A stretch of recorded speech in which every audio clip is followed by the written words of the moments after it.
Good morning students, welcome in online class 10th class. आज SST में आज हम चैप्टर 7 राज्य सरकार, इसके पहले वाली क्लास में हमने विधान परिषद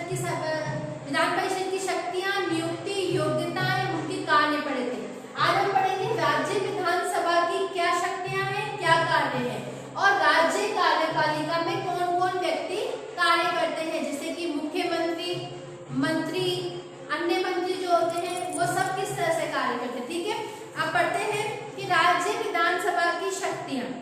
की जो उनकी शक्तियां हैं उसमें व्यापक शक्तियां प्रदान की गई है राज्य स्तर पर, और राज्य की व्यवस्थापिका है संविधान के द्वारा राज्य विधानमंडल की समस्त शक्तियों को इसमें प्रदान किया गया है। पहली शक्ति है विधायी शक्ति कि राज्य से उन सभी विषयों या कानून निर्माण की शक्ति प्राप्त है जो राज्य सूची में और समवर्ती सूची में आते हैं, कि इसमें विधायी शक्ति प्रदान की गई है जिसके अंतर्गत वो कानून बना सकता है जो राज्य सूची में आते हैं, समवर्ती सूची में जो संबंधित क्षेत्र आते हैं उन सभी विषयों पर कानून बनाने का अधिकार भी राज्य विधानसभा के पास में दिया गया है। और फिर आता है वित्तीय शक्ति कि विधानमंडल मुख्यतः विधानसभा को राज्य के धन पर पूर्ण नियंत्रण प्राप्त होता है, कि जब विधानमंडल या विधानसभा का जो मुखिया होता है या फिर जो उसको धन के संबंध में सभी अधिकार दिए गए हैं, और वार्षिक लेखा इट मींस बजट जो विधानसभा से स्वीकृत होने के बाद ही शासन के द्वारा पारित किया जाता है। फिर आता है प्रशासनिक शक्ति कि संविधान के द्वारा राज्य के क्षेत्र में संस्थात्मक व्यवस्था की गई है, कि यहाँ पे कैसी व्यवस्था की गई है, संस्थात्मक व्यवस्था की गई है जिसके कारण राज्य मंत्रिमंडल अपनी नीति और कार्यों के लिए विधानमंडल विधानसभा के प्रति उत्तरदायी होता है, कि यहाँ पे वो जो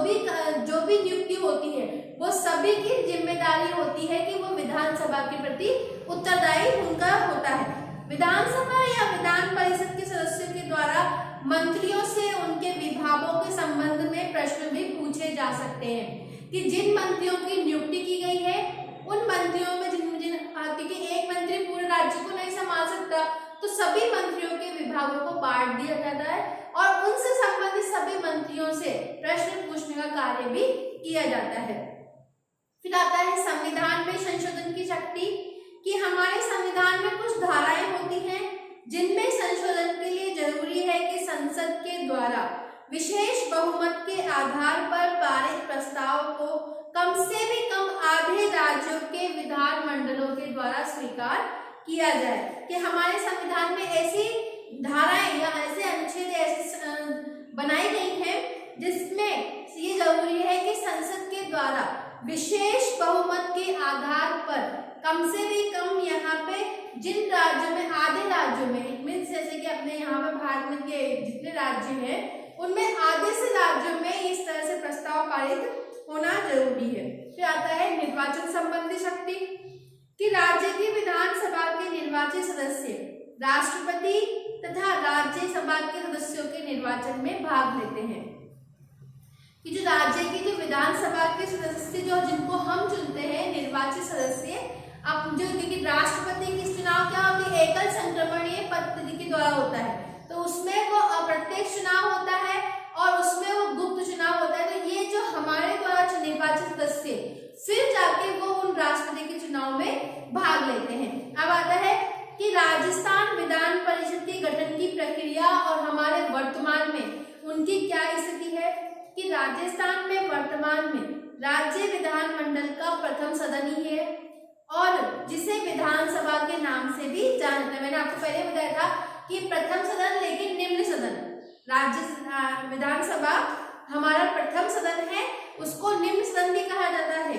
और विधान परिषद जो कि द्वितीय सदन है और उसको उच्च सदन भी कहा जाता है। परिषद के गठन संबंधी प्रस्ताव विधानसभा के पास न कर केंद्र सरकार की अनुमति एवं अनुमोदन हेतु भेजा है। वर्तमान में गठन संबंधी प्रस्ताव केंद्र सरकार के पास ही है, अतः राजस्थान में विधानमंडल का द्वितीय सदन नहीं है। केंद्र सरकार के अनुमोदन के पश्चात ही गठन की प्रक्रिया को प्रारंभ किया जाता है। अगर केंद्र सरकार उसको अनुमति देती है तो फिर वो दूसरे सदन को गठन कर सकते हैं। अब आता है अगला टॉपिक कि राज्य की कार्यपालिका।